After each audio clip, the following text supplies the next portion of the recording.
สบายดีมื้อนี้กลับมายิงนกเนาะ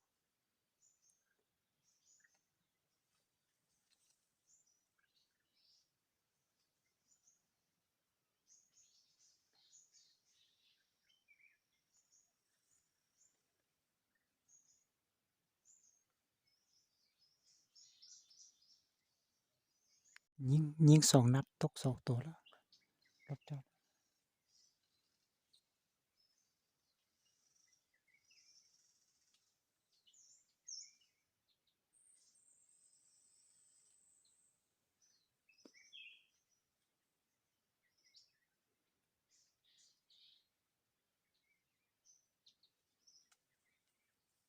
นกน้อยหลาย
ถึกหัว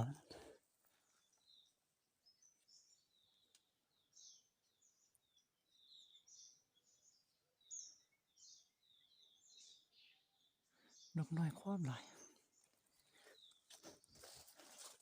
ตัวนึงตกมาพี่ละ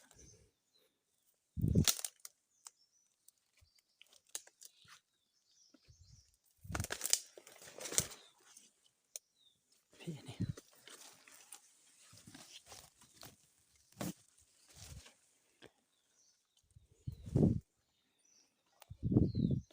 เดียนชัว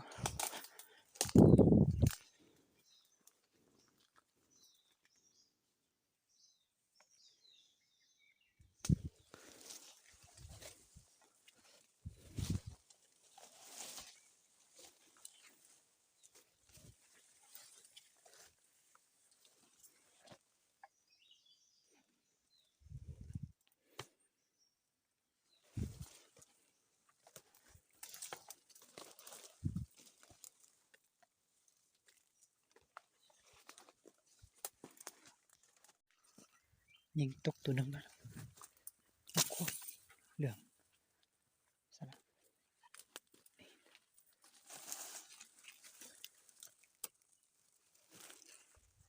ขว้าเขาถึกก้นมัน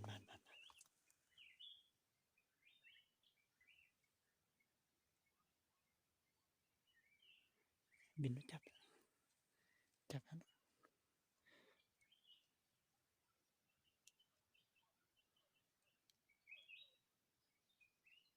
ตัวเด่นน่ะสิว่าเขาอยู่เนาะเป้มันบ่ายปล้อมหมงเดียไปเจตะเดียยาตายิงนกกินมักไฮเด้อมื้อนี้ฝนตกหมดเช้าบ่ได้มาหากก็มาตอน3 โมงนี่มาเบิ่งมาเยี่ยมได้เนาะนกก็พอกินอยู่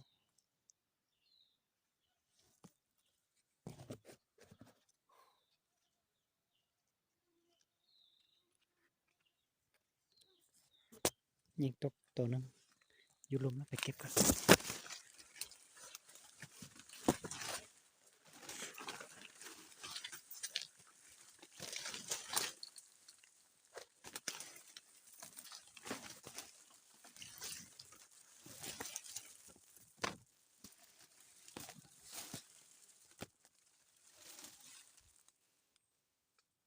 โอ้ถึกหัวมัน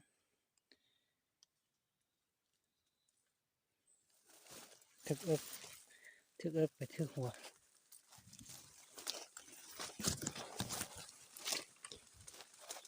อยู่บนนี้ปืน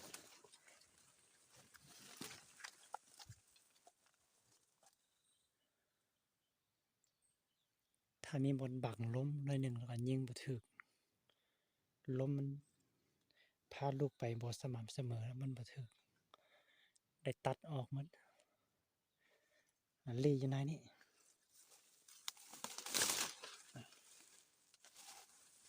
นกมาแล้วก็ได้เยปืนให้มันสอดไปทั้งนกมาตัวนึง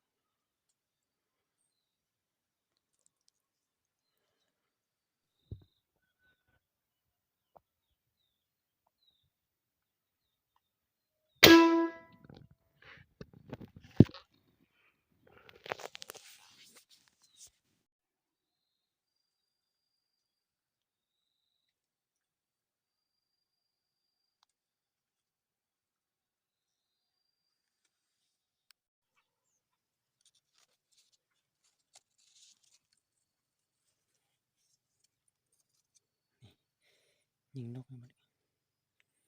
ตกมัน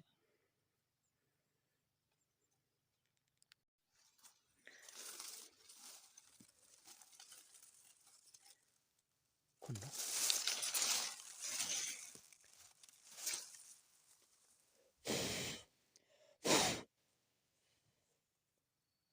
เสีย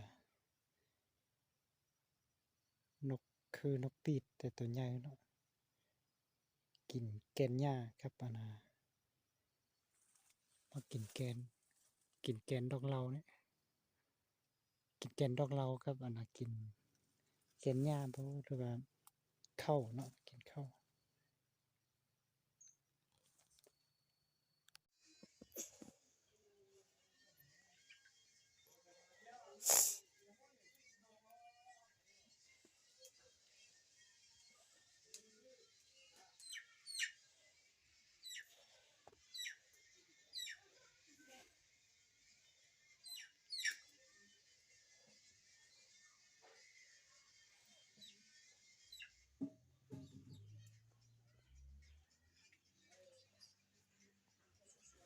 เด็ดจอกเตียว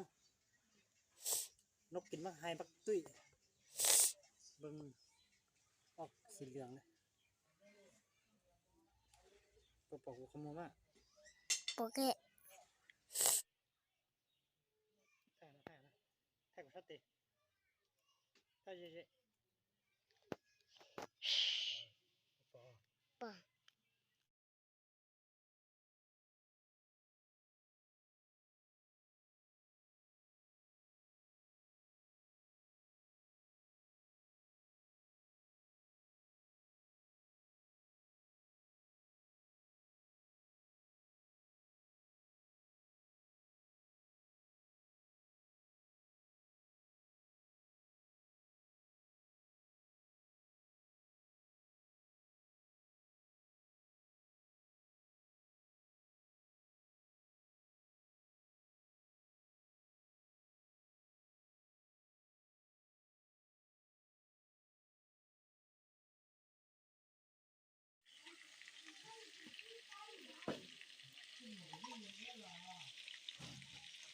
ไอ้ที่ของมัน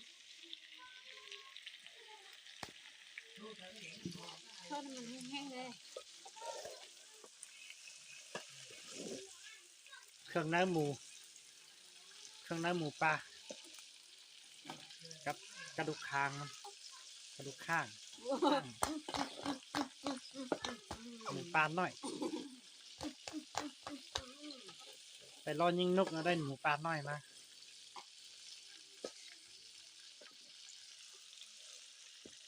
กระดูกข้าง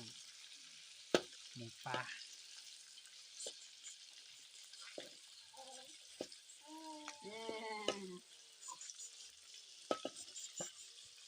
นี่นกแล้วก็เขาแล้วก็เขา